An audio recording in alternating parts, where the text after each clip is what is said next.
Welcome back. As a continuation to our previous many learning that we learned, I've received one of the question related to design and build contract. In the design and build contract, the questions is related to, in the design and build contract, can the contractor claims for variation? First portion. The second part, how to identify variations as a design and build contractor. For the first question, simple answer is yes, the contractor can claim for variation. And when we speak about variation, the variations can be instructed through an engineer's instruction specifically to the contractors. For an example, I worked with many design and build contract.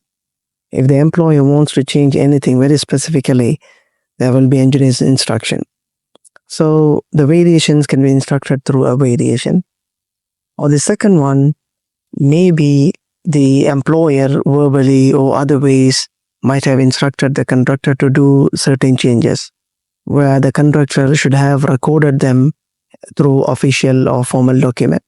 So you need to identify them, and if you have such a situation, he can raise it to the contractor client.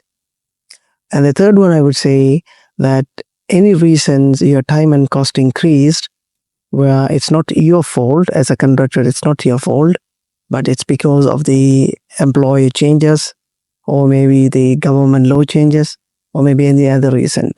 So these are the fundamental reasons I would say that you as a design and build contractor can claim your additional variation cost from the employer. And for the second question, that's related to how to identify the variation. You as a contractor have an obligation to monitor each and every changes, or maybe instruction, or maybe comments the client's going to provide to you.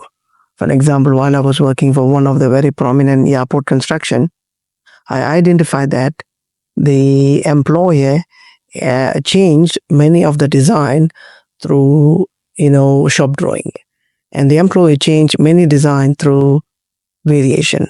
The employee changed many design through RFI. So you as a contractor, in order to identify the changes or the variation, what you need to do, you need to monitor your RFI reply from the client. You need to monitor the shop drawing comments from the client. You need to monitor any verbal instruction from the client. You need to monitor any reply through letters from the client. You need to monitor the minutes of meeting.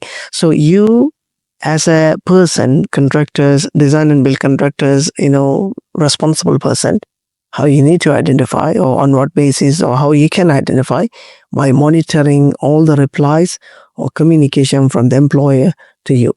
That's a way that you can identify. So remember that, of course, in design and build contract, you are entitled for a variation, and you have plenty of documents to go through in order to identify those variations. Thank you.